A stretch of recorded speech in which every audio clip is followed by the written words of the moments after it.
Hey everyone, welcome back to On Purpose, the number one health podcast in the world. Thanks to each and every single one of you that come every week to listen, to learn, and to grow. Now, I know that we've been focusing our Friday episodes on supporting you and helping you during the pandemic. And I've been reaching out to experts and thought leaders who can really give you the most practical tools right now that can make a change in your daily life. We're all spending time indoors, and that's a good thing. Stay safe, stay at home, protect your healthcare systems wherever you are in the world listening. But how do we work from home? So many of us for the first time are working from home. How do we stay productive at home? How do we stay creative at home? And how do we deal with all of that uncertainty in our workplace, with colleagues, with meetings, with Zoom calls crashing and all the rest of it? Today's guest is going to help us figure out the most productive, effective, and thoughtful ways to work from home. His name is Bruce Daisley, and he was previously Twitter's most senior employee outside the United States in his role of vice president across Europe, Middle East, and Africa. He joined the company in 2012, having previously run YouTube UK at Google. He has also worked in the magazine publishing and radio industries, having got his first break by mailing a cartoon resume of his life to prospective employers. I can't wait to ask him about that. Bruce's passion for improving work led to him creating the podcast Eat, Sleep, Work, Repeat on making work better. It became a #1 smasher in the UK, also hitting the top 10 in the US. So make sure you go check out Eat, Sleep, Work, Repeat podcast as well. So excited to have Bruce on the show. Bruce, thank you for doing this. Oh, great to talk to you, man. Great. Strange times, but lovely to get the chance to chat. Yeah, it's interesting how all these strange times sometimes help you connect with people that you've either wanted to connect with for a while or you didn't know before. I just want to check in to make sure your family's good, everyone's healthy and safe. And where are you at the moment? I'm in London. So yeah, all is good. I mean, it's strange, isn't it? How I think we've all known some of the ways that we can connect with each other electronically, some of the ways that we can do things. But I saw someone saying last week there'd been 10 years worth of change in 4 weeks. And that's definitely the case. I was in the doctor's surgery about something routine today, and they told me they'd really quickly transitioned to video consultations. And I think that would only have gradually changed over the next few years. I suspect a lot of that won't ever change back now. So it's just fascinating how some good stuff has come from this extraordinary disruption that we're seeing. That's a really interesting point, actually. Yeah, I didn't think about it like that. You're actually saying that because so much more of our communication has become digital at this time, a lot of it, you don't actually see it going back. Which are the industries that you think have had the most impact of that happening and rapidly happening? Well, look, I think there's a lot of change. I mean, look, medical consultations is one of them. And if you've ever gone, with whatever healthcare system you go to, but, quite often the doctor's overscheduled, or you find that you've been waited for a long time and then you only see him for a few moments. But actually, if you allowed people to consult by video, they probably can give more time. They can do it from where they are. So look, massive opportunity there. I think, a lot of workplaces are finding that some of the ways that they did work, now when they do them electronically, just don't make sense. So the stat that always blows me away is the average American worker, and I think it's the same for everywhere around the world, spends 16 hours a week in meetings. Now that's... 16. I know, 16. So that's 16, 1/6, yeah, 1/6. 1/6. So 2 days a week in meetings. But when you transplant it to sort of like a Netflix style, you're watching it on your laptop, suddenly 16 hours a week seems never ending. It feels like I can't deal with this. So I think a lot of organizations are probably starting to wonder, what was the way that we were doing things ready for a bit of change? Yeah, absolutely. And today I really want to talk a lot about that because I know you've got such great insight. And I love the fact that you have so much research and data in the book as well. And I'm a big fan of research and human behavior and seeing how we interact. But tell us about, for a lot of people, it's interesting. We've always, I feel like a lot of people for a long time have said things like, I wish I could work from home. I wish I had that flexibility. But then when it gets forced upon us in this way, and then you don't have that freedom, tell me about some of the challenges you're seeing people talk about right now about working from home that companies and employers are facing, but also individuals are facing as well. Yeah, I think, Jay, one of the big things is that people who can plan to work from home. People who can build their life around working from home have a very different experience than people who find that all of a sudden they're transplanted to having to work from home. So you said you used to live in New York. You can imagine if you're a 20-something, a 30-something, maybe even later in life, and you're suddenly told you have to work from home, you've probably got a couple of options. One, which is the couch, the sofa. One, which is maybe sitting on your bed. You possibly don't have like a desk. And so immediately you're actually, when you're thinking about wellness, when you're thinking about whole body wellness and people feeling like they're in a good place, you're immediately transplanting them into a suboptimal situation where they're not working at a standing desk with beautiful sunlight cascading onto them, but rather more they're trying to make do with being on a bed that all of a sudden seems completely unsuited for the task. So I think that's one of the challenges.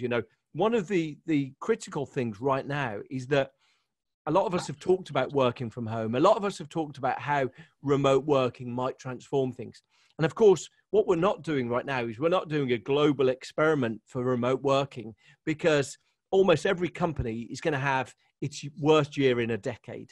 It's going to have really bad success. Anyone looking at the results of this will say it was an unmitigated disaster. So the challenge for all of us is to say, in this really sort of suboptimal experience, what were the good bits that we learned from it? I chatted to someone yesterday, and they said rule is now meetings are no more than 30 minutes. You feel free to put a block of time in your calendar where, if you've got homeschooling responsibilities, if you've got kids that need just feeding, that you're not also anxious that your video calls are going on. So I think a lot of us are realizing this is all about just about making do with what's going on, rather than this is the dream future. But I think the critical thing we're all going to discover is be careful what you wish for. Because, the idea of home working initially to a lot of us sounds like freeing. It sounds liberating. But if you look into the research of people who work from home, generally they are significantly more stressed than people who work from offices. And the reason why is that all of the little gentle social cues that we give, and it might be your boss smiling at you by the elevators, or it might be a colleague saying, "Hey, how's your weekend?" All those gentle things, when they're taken away from us, they start changing our experience. They start transforming our experience. Even the introverts amongst us, we're far more reliant on being charged up by those social interactions than we would ever admit. And so when you put someone, you transplant them to working, sitting on their bed in a big built-up city somewhere, immediately the first thing that can suffer is people's well-being. And actually, it can end up being a journey into something that certainly doesn't feel like an improvement from where we were. I understand that everyone is different. So when it comes to developing a habit of a healthy lifestyle, Noom adjusts to fit your needs. I'm a huge fan of them because they go beneath the surface level and actually take time to teach you the psychology behind the decisions you make, and then help you keep track of everything from workouts and steps to analyzing your diet and recommending healthy recipes. Noom also connects you with personally assigned goal specialists, and that's not all, but also a community of other Noomers, so you have all the support you need to empower your change. What types of support helped you thrive and reach your goals? You must get intentional if you'd like to see real change and results in your life. Creating habits that get you to the results you want is crucial, and with Noom, it's possible. Since everything is different and there is no one shoe fits all for fitness, Noom adjusts to your lifestyle. Based on the cognitive behavioral approach, they teach you why you do the things you do and tools to break the bad habits and replace them with better ones. With Noom, there is no more searching or hunting for workout apps, calorie trackers, and meal plans. You get this all with Noom, and my friend's personal favorite is the goal specialist and a community of members, so she doesn't feel alone in her journey to improve her overall well-being. Especially during a time like this, my friend is in the best shape of her life, and her healthy lifestyle has continued without a pause. Remember this, you're human. If you go off track, there's no shaming, just tips to help you get back on track tomorrow. That's what Noom is all about. They make it easy to transform your health and life. Would you give 10 minutes of your day if it meant improving your entire life? That's really all it takes to update your profile. Every friend of mine that started with Noom never stopped, and that's half the battle. They get back to me with great news, sharing they actually have a different and healthier perspective when it comes to food. You don't have to change it all in one day. Small steps and big progress. Sign up for your trial today at noom.com, noom.com/purpose. What do you have to lose? Visit noom.com/purpose to start your trial today. That's Noom, noom.com/purpose. Time to talk about one of my favorite apps. Blinkist has made it so easy for me to read so much more and helps me stay on schedule with my other responsibilities for the day. I know that in today's hectic world, it's so easy to be pulled in every direction and feel that you have no time for yourself. If you love books, but you feel you don't have the time, after today, you'll have no excuses.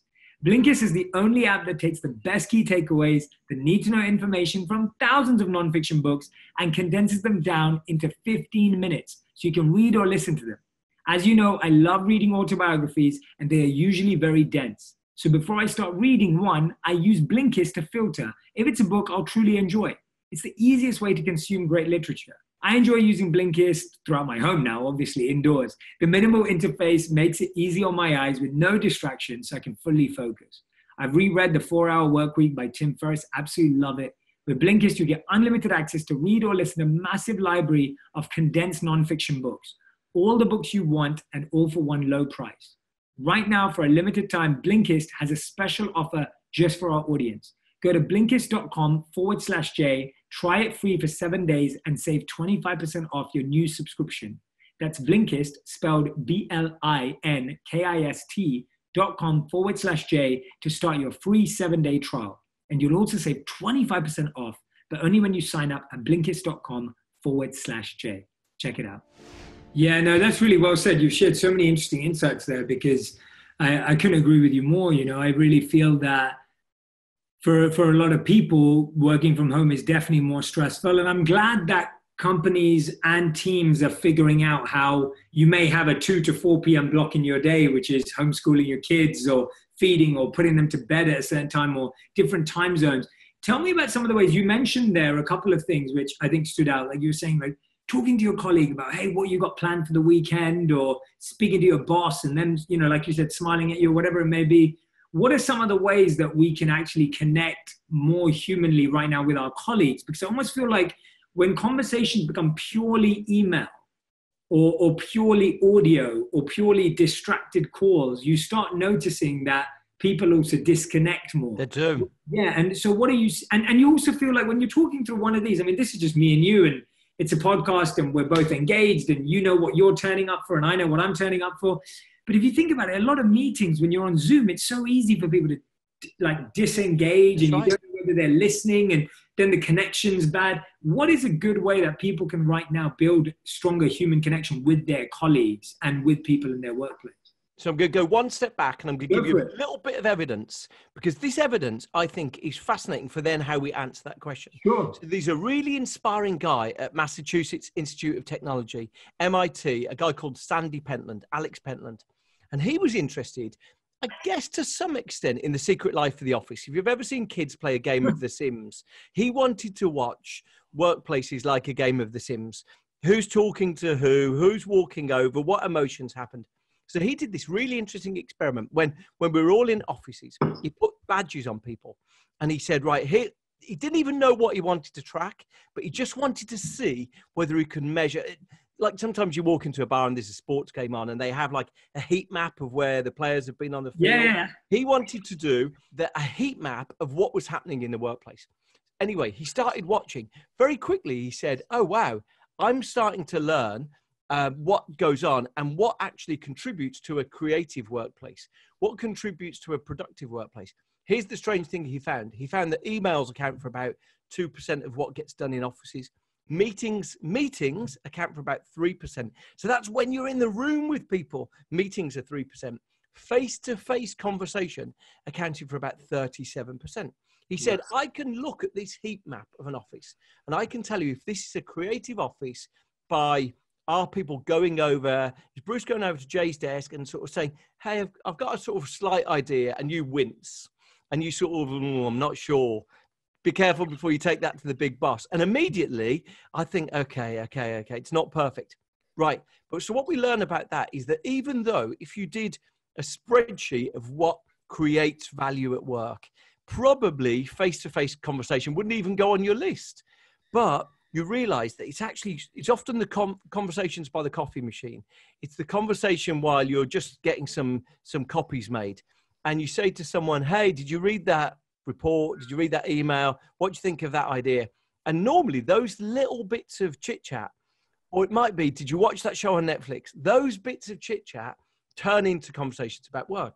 So then to transplant it to where we are now, you realize that this dark matter of work, which is all of the social interactions between us.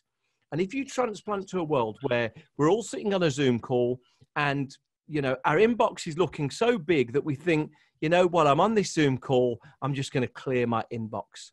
And immediately, it's a bit like when you're sitting on the sofa and a Netflix show's playing and your partner or someone in the house says to you, do you even know what's going on? And you go, yeah. And you don't know any of it. Like, you don't have a clue. Yeah. Yeah. And work's become like that. And immediately we find ourselves feeling like it's just getting too much for us. We're not feeling connected.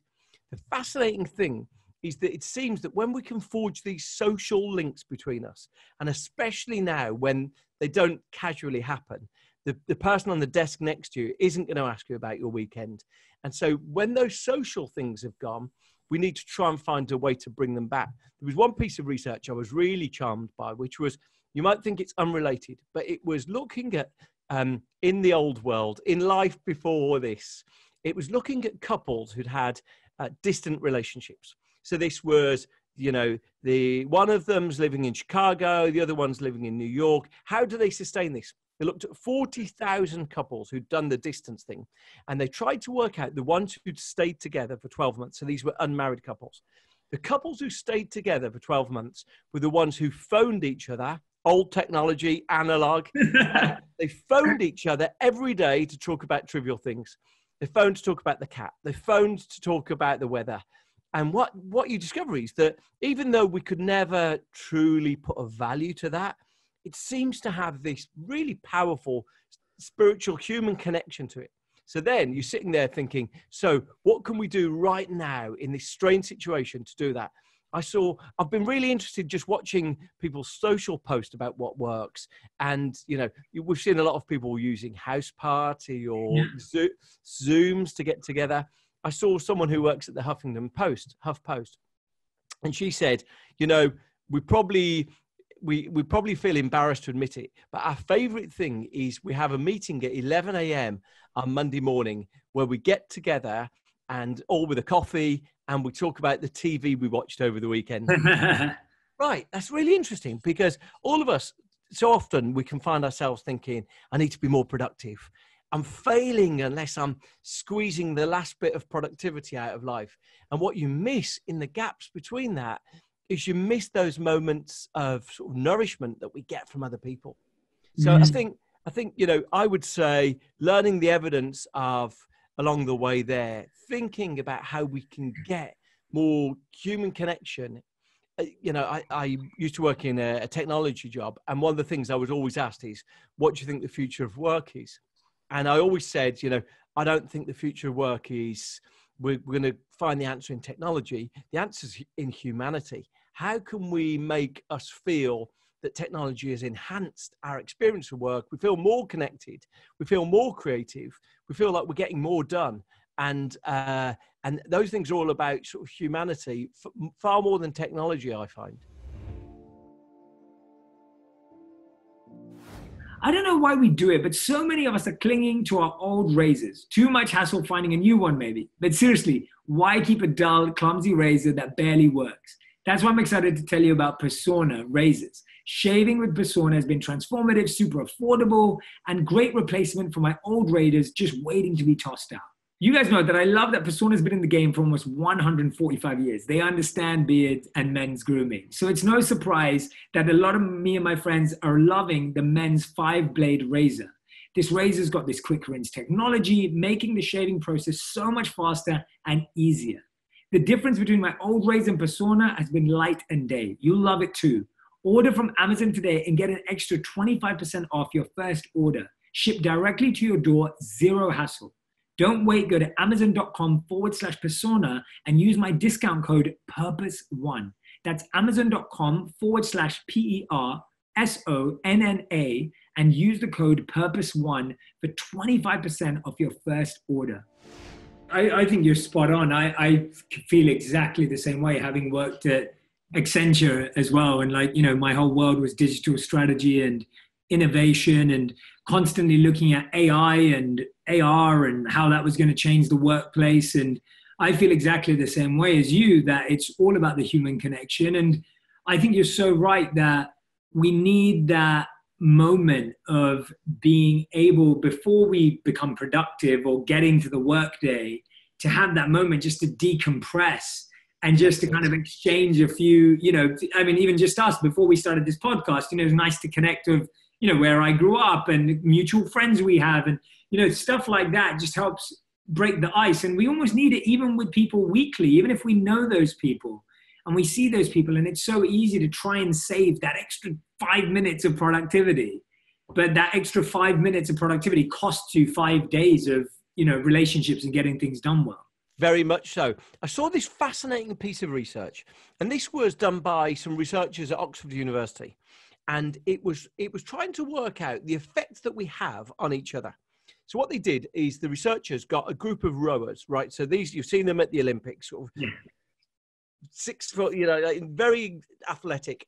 They got a group of rowers and they put 6 of them individually on rowing machines, told them that they had to row for 10 minutes. They got a separate group and they put them on rowing machines, but they instructed them, they're familiar with this, you have to row like you're on a boat. You've got to be in sync with each other. So you've got to be feeling like empathizing with the people around you. Then they got them to exercise for 10 minutes.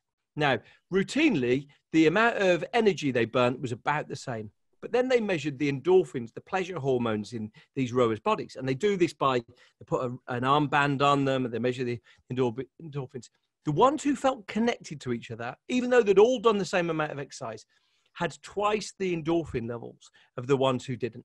And the strange thing about that is you sort of see that and you think, oh, that's fascinating. Where else could we observe it? Well, anyone who's ever sung in a choir, endorphins, the fact that you're doing something synchronized with other people, endorphins come.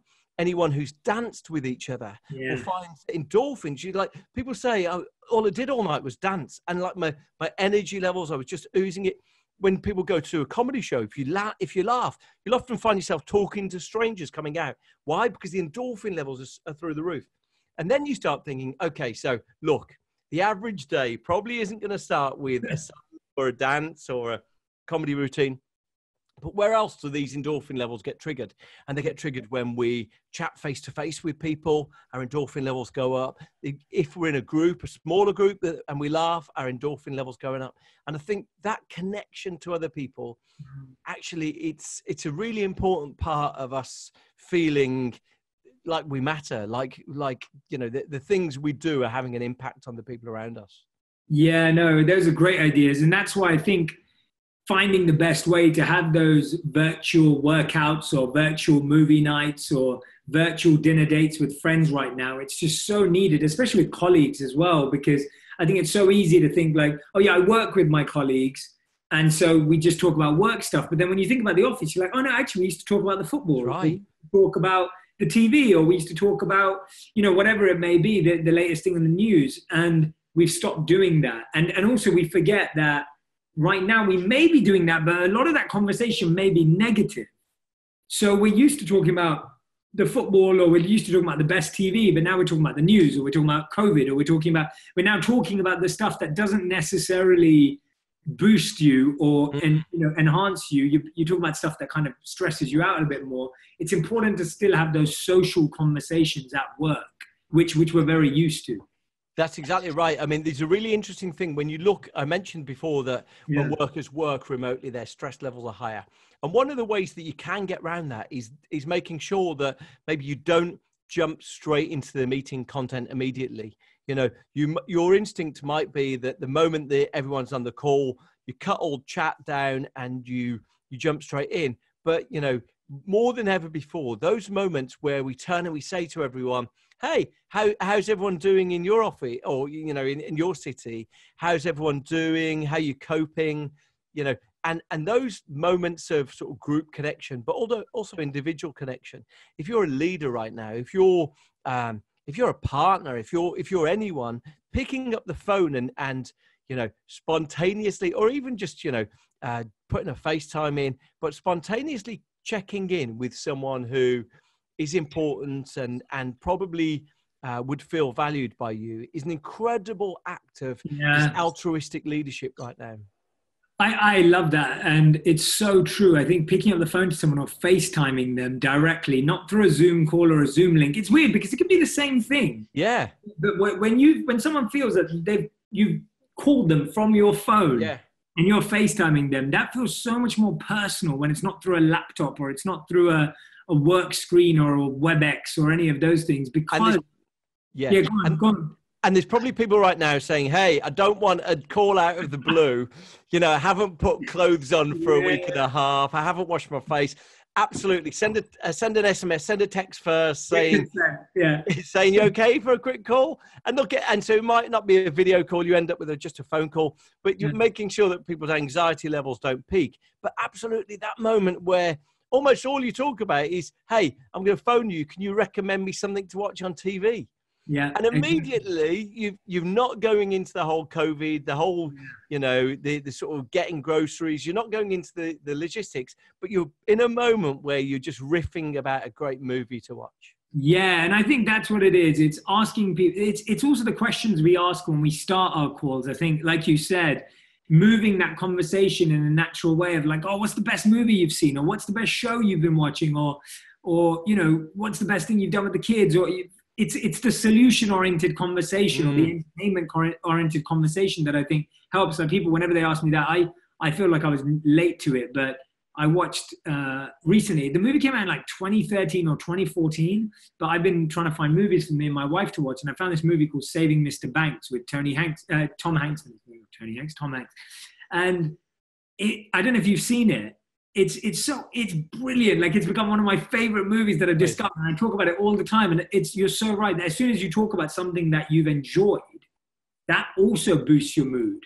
And I think that's so important that, you know, finding something to talk about that makes you smile, that makes you get your best energy. Look, and I couldn't agree more. And right now, it's very easy for any of us to feel, you know, the whole of life is filled with guilt.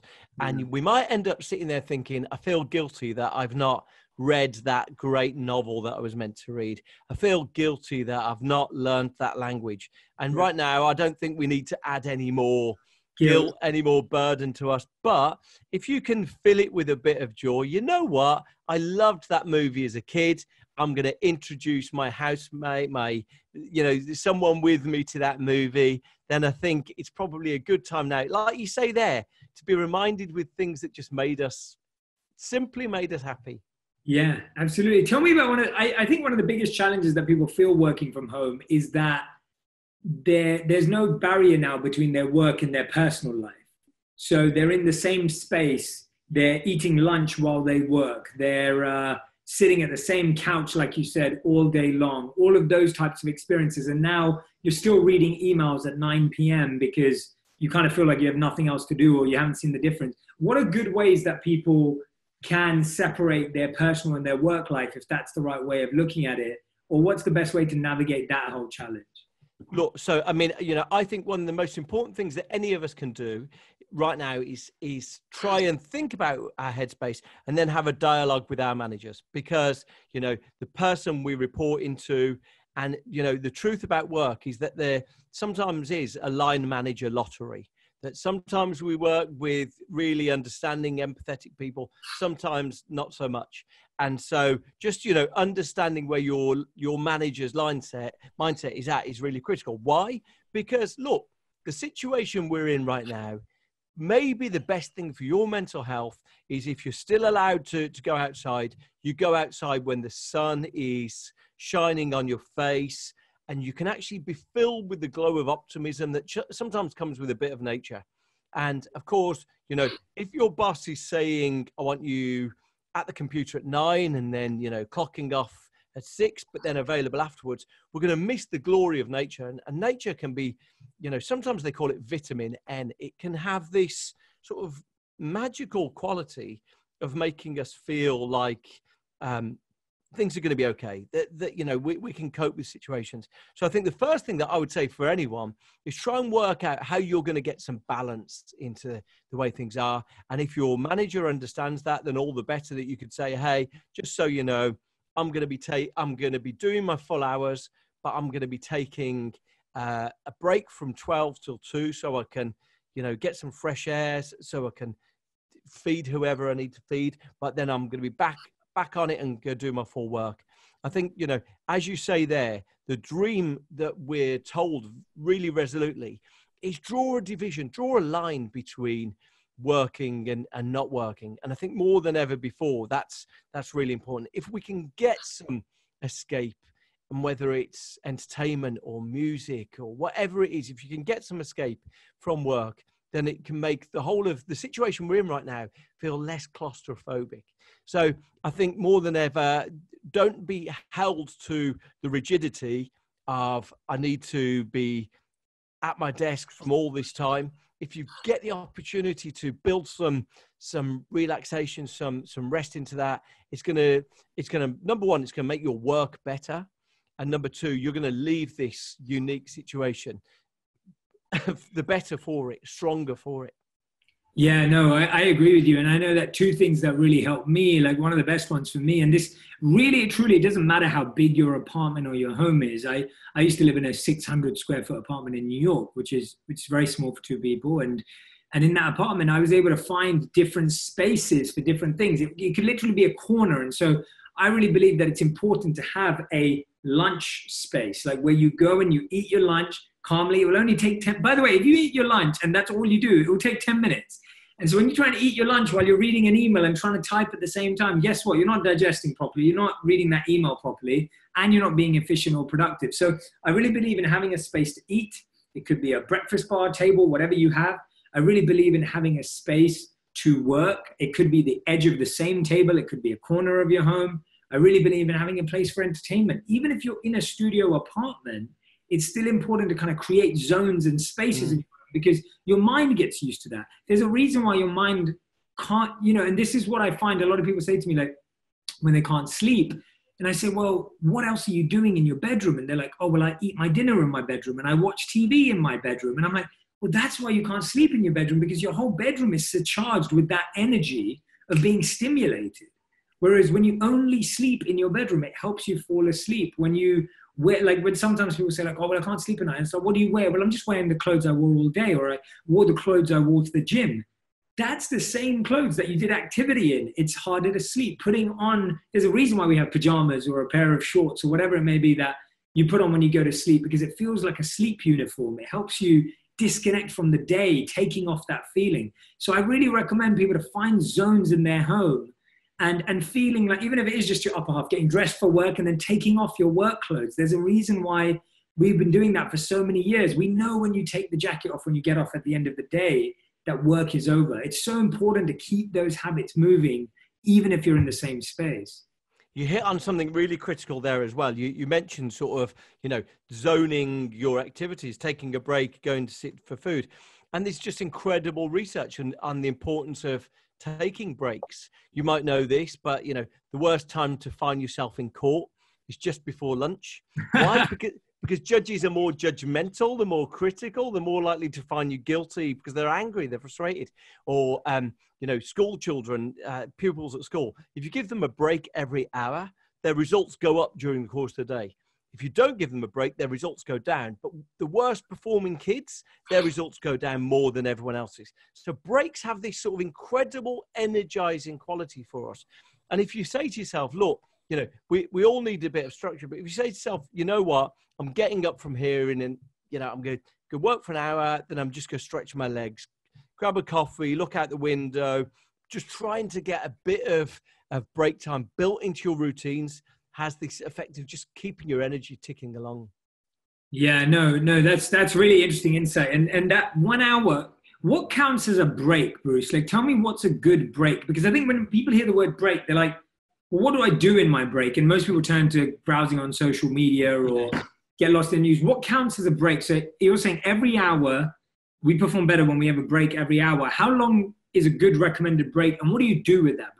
Yeah, well, there is some research into when the most productive people, how they manage their time, and generally they work for 50 minutes and then they take 20 minutes off. So so the idea is actually the idea that we're meant to be sort of working relentlessly probably is a little bit unrealistic. And generally, what you discover.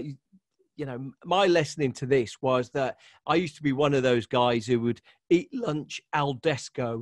And, I would be sitting at my desk, pecking my computer keyboard with a sandwich in hand. And I just realized at the end of the day, I was spent. You know that feeling where someone asks you something and you just sort of stare through them. You're not really responding. And I was finding that was my situation, that burnout, that exhaustion. I was finding that was my situation. For me, the critical thing was getting a bit of structure, and that was in a normal world of work, just setting myself a goal. 3 days this week, I'm gonna go outside to the park at lunchtime, or I'm gonna do something that punctuates the routine. And what you discover pretty quickly from it, right now, depending on where you are, maybe you're allowed to go to parks, maybe you're allowed to exercise. If you say to yourself, oh, I'm going to do my exercise at lunchtime, or I'm going to walk to the grocery store today rather than drive there, and just trying to get a little bit of color and variation, it often helps us feel like every day isn't quite the same. It might be as well, you say, look, I'm going to phone a parent, a friend, a family member on that walk. And immediately it's become, oh, you know what? I had such a lovely time. I had a 30-minute walk. I chatted to my mom, trying to fill your, what otherwise can feel the same. We're weeks into this now and it just becomes a blur. No one knows what day it is. No one knows what month it is. Got a vague sense of season, so we're in this zone where just putting a bit of punctuation actually helps. Yeah, I agree with that as well. I think changing it up every day with whatever it may be, and like you said, breaking up with a call or a walk or something indoors that you can take as a break is a really powerful way of doing that. One of the things I think people struggle with is if someone already has a pretty poor relationship with their boss or with their work colleagues, now can feel like a really toxic time because you already had stresses on you. And now you feel even more stressed out. How does someone navigate that? And I know you've been a leader inside large organizations, managed, multiple employees. I think a lot of employees may be struggling with that right now. How would you guide them to talking to their managers right now, their colleagues, to help ease any of those stresses that existed from before? Yeah, you're completely right. And especially because a lot of organizations are furloughing employees and maybe, you've survived a round of cuts and you're worried unless you seem to be working hard, it'll be your turn to go next. Absolutely. These things are a reality for all of us. I think the critical thing is that, we've all got to try and understand what our managers' expectations are. And, I'll be honest with you. Sometimes those expectations are unreasonable, but understanding what our bosses, no matter how unreasonable they are, so we at least know, right, this is what's expected from me. Because my focus would be right now, anyone listening, watching, consuming this would be thinking, how am I going to look after me? And then it becomes, of course, an assault course. Can I reconcile those two things? Can I feel like, okay, my boss needs to see that I'm online. What's the best way for me to make him happy with that without me burning out? And that might be, just keeping an eye on emails while you actually take a break and you're you're resting yourself. And look, I don't think there's any easy solutions to this because quite often our managers can haunt us. I did some work at the start of the year trying to understand what people considered the best part of their job and the worst part. Best part was always the people. People said, if they've got colleagues that they laugh with every day or every week, they've got people who seem to be looking out for them. It really brings some meaning to the jobs they do. Worst part of our jobs for so many of us is our boss. And so, you know, I can't bring a magic wand to solve that. But I think more than anything, we probably need a coping strategy. What can we do to deal with good or bad boss? If we've got a good boss, then, you know, a good boss who sort of facilitates honest dialogue. If you can say to your boss, I am feeling overwhelmed today. Listen, I'm going to get my work done, but, you know, I'm not going to be online all day. Wow, what a great boss that will gift you that, because probably the work will be better and everyone will benefit from it. I recognize, though, not every boss is unfortunately cast in that mold. Yeah, no, absolutely. I think it's just worth hearing your words on that, because I think, like you said, there isn't any fairy dust for a situation like that. What was your experience in Accenture? Because, I mean, that must have been like a very demanding environment. Yeah, so it was fascinating. I was there at a really, really interesting time when Accenture was moving into doing a lot of digital and innovation work. So we actually used to spend a ton of time at Google UK and other organizations, trying to learn from them and gather insight. And I found that the space of the business that I was in, the leaders I had, were very forward thinking. Fantastic. And were able to really push the boundaries. So there were a couple of managers that I remember, not managers, I mean, they were execs, but there was a lady named Jilly Bryant, who now I believe is at EY, and then another lady named Sarah Bentley. And both of them were just incredible leaders that were very forward thinking, very much strengths based, very open. And Accenture was moving in that direction of that culture. I think it was very much clear about what the culture had been in the past and everything. But there were, and this is why it all comes back to what you said. It's always the people. I feel like it isn't companies, it is the people, it's individuals, it's managers. And I'd say this to any managers or leaders or CEOs or entrepreneurs listening right now, it's your responsibility to create that feeling and take that step out and not follow the trend that your company may have had or that your management may have previously had. You can change that culture, right, to some degree. But you actually talk about company culture being a myth, Bruce, and that fascinates me. And I wanted to ask you, why are you so sure of that? And what does that mean to you? Because, that's really interesting. Well, for me, the idea that we feel connected to the people around us is unequivocally the case. You know, it's one of those things that as we're evaluating time, you know, we very rarely say that if someone asks us to describe our formative years, we very rarely say, you know, I'm the person I am today because I had that incredible holiday in Hawaii. I'm the person I am today because I bought that new car. We more often talk about like the challenges we had, the issues we had to overcome. And when people talk about great workforces, they very rarely say, you know, that was an incredible place. We got free smoothies. Or they very rarely say that was an incredible place. But they often say, you know, that was an incredible place. The people there were just like inspirational. So no doubt all of us can feel a sense of something larger than ourselves, a sense of purpose, mission from the people we work with. It just often doesn't happen at a company level. And you might have recognized this when you were working at a big corporate, that quite often you'll feel a real affinity with the 6, 7, 8, 10 people around you. But then a message will come from head office and everyone rolls their eyes and like, oh man, what are they thinking? Why? Because that's generally what happens. When we feel that things are outside of our control, when we feel like we've got no agency, autonomy over them, we start believing, oh, that it's been mandated by a bad person out in the business.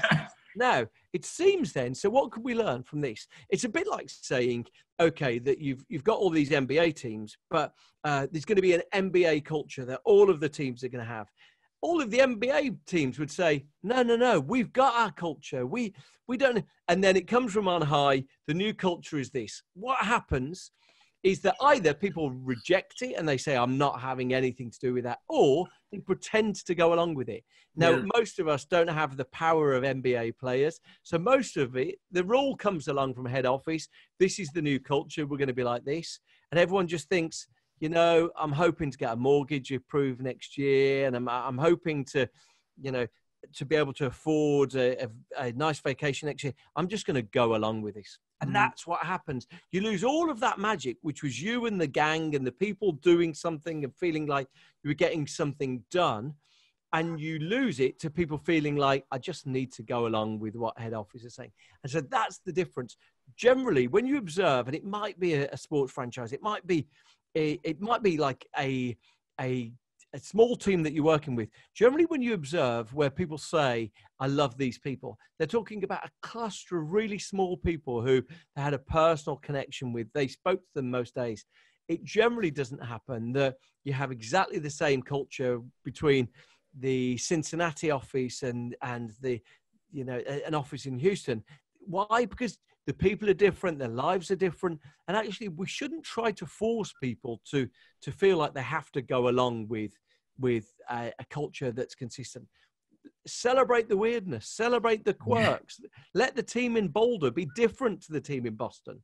I think that's the critical thing. That's a really unique point. And one of the things that stands out from what you're saying is that feeling of most people just roll their eyes because they're like, oh, here we go again, because it's just another update, right? It just feels like another mandate, another update. And actually, none of us all of us generally have some sort of challenge with authority when we feel we're not involved in that decision making, right? Like when you feel absolutely. Yeah, we have that. Yeah, go on. In any sense, when people feel like they have no control, look, you can observe this. The most extreme versions of this is when you've got extreme hierarchy. Now, that might be in the animal kingdom. The animals who are the alphas will be sort of very positive, expressive. Amy Cuddy did an incredible TED talk on this. Power has this disinhibiting impact on us. People in power or animals in power have this disinhibited behavior. People who don't have power, so us, when a message comes from head office, we become a little bit withdrawn. We hesitate, we stutter when we're saying something, we stammer over words because we're worried that we might cause offense. And these things, they might not seem necessarily like they have a direct bearing on our job, but really they have a big impact on the way we feel, the way we're able to express ourselves. And so when these messages come from on high, when head office sends a new directive, what effectively happens is people fall out of love. People fall out of love a little bit with their jobs, where they feel I'm not really able to bring my own ideas. Yeah. If there was one hack or tip or tool or principle from your book that you'd want everyone to start practicing today that you feel would really benefit them right now during this pandemic, what would it be? What would be your tip or practice that people could do? Back in the day, I had a bad boss who said to me, Jay, he wandered past one day, he said, now's not the time to be seen laughing. And wow. Right. Okay. And there's so much sort of implicit threat in that. I wasn't fully sure. And his take was that, he'd walked past and he'd seen a few of us goofing around, laughing, couldn't even remember what it was. He said, now's not the time to be seen laughing. And it really struck me as I found myself. So I wrote this sort of book about workplace culture, largely to try and get my workplace back into a good place. What are the specific actions I could take? And it was reluctantly, as I was finishing the book, I thought, you know what? I need to go and have a look at laughter. Because if laughter is this bad thing that distracts us from work, at least I can give people the ins and outs. And what you discover is that far from it. Laughter. So if you chat to firefighters, if I was a firefighter, if I was a combat soldier, and you ask me about every day, combat soldiers, we often see them when they're in switched on mode. But, combat soldiers will say, we used to spend hours laughing every day. Firefighters, one of the most stressful jobs, emergency services to any extent. And they'll say, we laughed all day, every day. And then, I chat to a firefighter. I said, do you mind me asking, did you ever discuss what you laughed about with family and friends? And they said they would be horrified what we laughed about. Why? Because you start looking into it. Laughter is an incredible thing to reset our resilience. Wow. You might have been through trauma, but the fact that you're able to sort of, sometimes there's a darkness to the humor, but the fact that you're able to turn to someone and say, and make a joke of it. And what you discover is that I was so honored to talk to the world's leading expert on laughter, a man who passed away at the end of last year, a wonderful man called Robert Provine. And the reason why I say he was the world's leading expert on laughter, he said to me, there's around 100,000 scientific peer-reviewed papers on anxiety and depression, and around 125 on laughter. So we just don't study laughter because the scientists think it's trivial, it's sort of unimportant.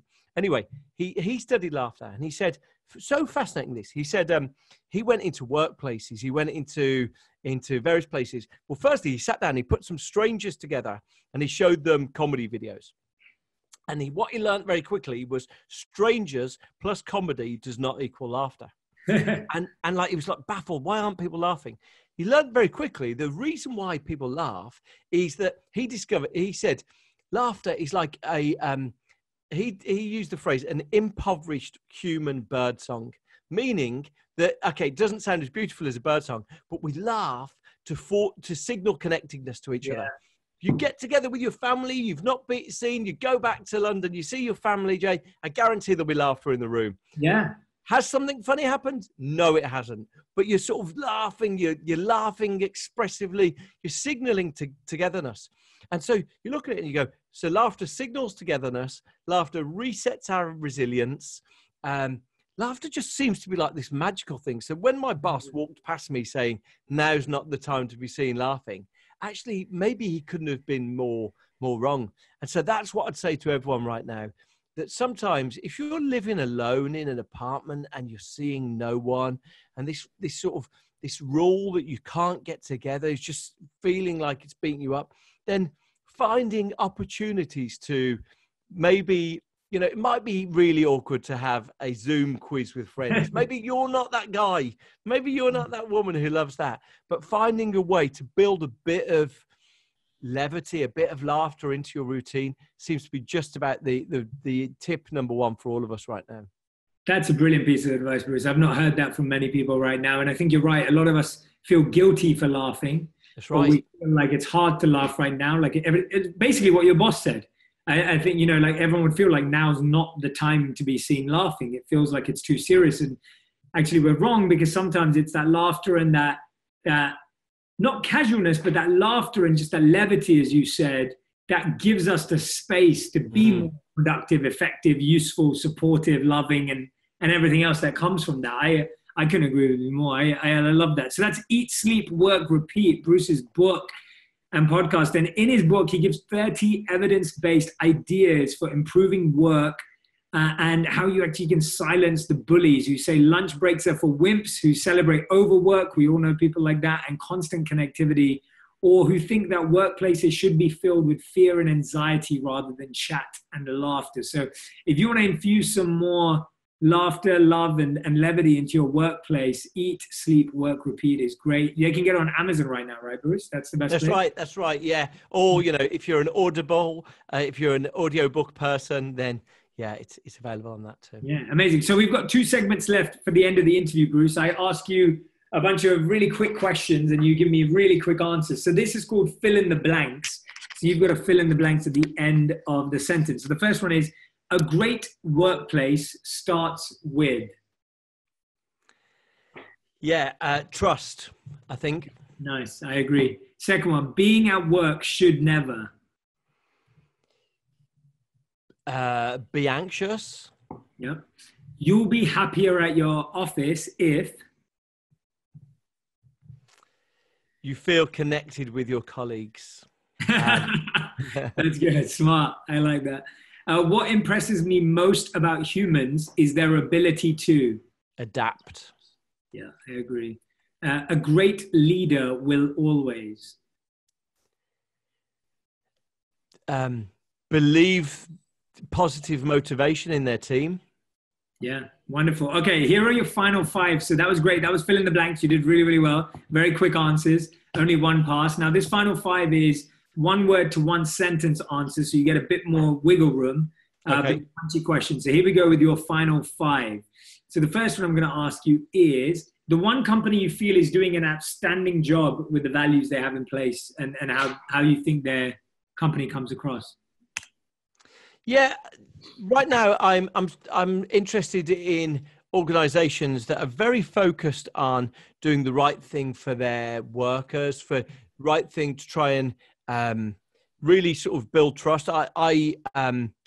You know, it's hard in the situation we're in right now, and I'm based in the UK, to not look at health workers and be inspired with just the fact that people who work in that industry are never defeated, and, you know, they run towards fire when they see it. It's hard not to be, you know, we all talk about mission, we all talk about getting purpose in our jobs, but when you witness that, it's inspiring. It's inspiring to observe people who are doing a hard job and seem to relish doing it.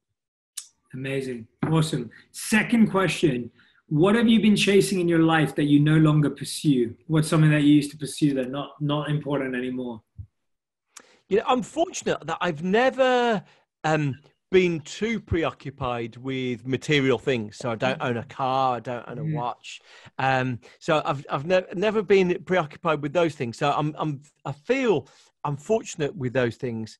Yeah, I mean, right now, all of us are reminded that seeking vacations somewhere exotic isn't something that we can do right now. So I think I'm fortunate that I try and keep a degree of balance there. Cool. What do you believe 100% about work that other experts or other thinkers would disagree with you on? What's a belief you have about work that other people don't seem to agree with? Yeah, you know, it might be a downer, but I believe work's going to get worse, not better. And I think quite often work experts will come and they'll talk about how things are going to improve. Here's one strange thing and terrifying thing. So we've got these wonderful devices in our pockets that have you know, we've been fortunate that these phones have transformed our lives and they're magical. But what they've done is they've added 2 hours a day to the working day. You know, our parents had more balance than we did, you know, and we've created work that we can never escape. And in truth, I think there's a degree of lowest common denominator about these things, that, you know, your company is only as strong as the worst person in it. And if your boss wants you to be online, you know, one piece of evidence is that if your company expects you to stay connected to email, you're online 70 hours a week to work. And, you know, it's no wonder we're in the middle of a burnout epidemic, but I don't see it getting better in the short term. Yeah. Well, let's hope you're not right, but yeah, I mean, it is the reality. We have to face the truth, and maybe if we face the truth, we'll actually get better at dealing with it. That's exactly it. You know, the strange thing that because the burnout epidemic that was sweeping through offices was starting to afflict bosses. So, like, there's been famous cases of CEOs burning out, of other people. It's afflicting bosses. It's starting to get onto the agenda. When it was just younger workers or low status workers or workers who had no control burning out, then it didn't seem so relevant. As it's now afflicting everyone, maybe there is hope. Yeah, for sure. Okay, last two questions. Let's do this one first. If you could create a law that everyone in the world would have to follow, what would it be?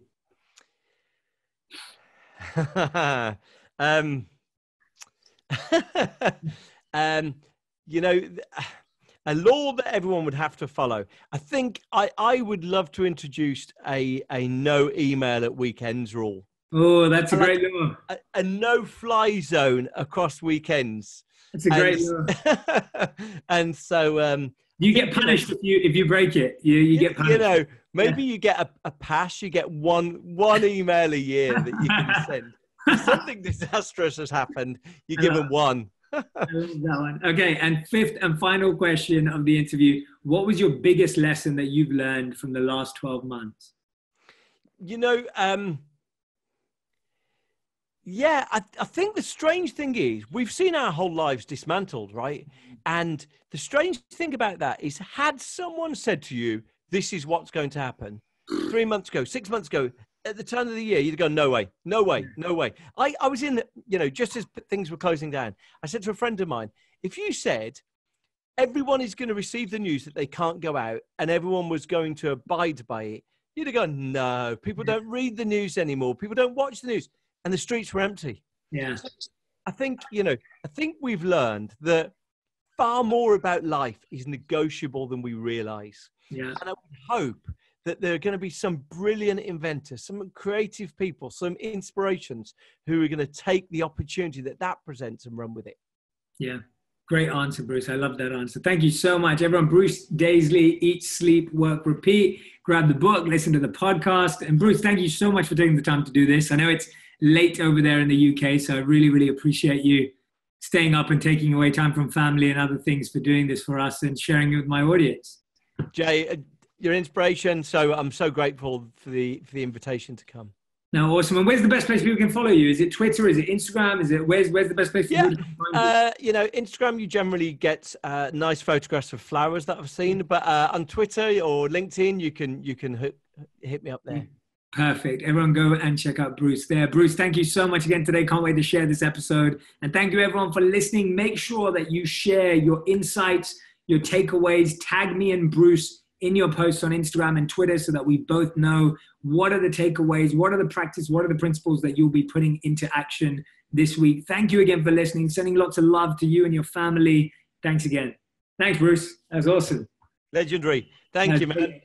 Hey everyone, my name's Jay Shetty and welcome to my YouTube channel. Every week I'm sharing 3 videos that are going to help you feel more fulfilled, feel more happy, and more successful. Make sure you subscribe to this channel so that you can find out about the videos as soon as they launch. Press the like button and leave a comment, and let's keep making wisdom go viral together. Make sure you subscribe.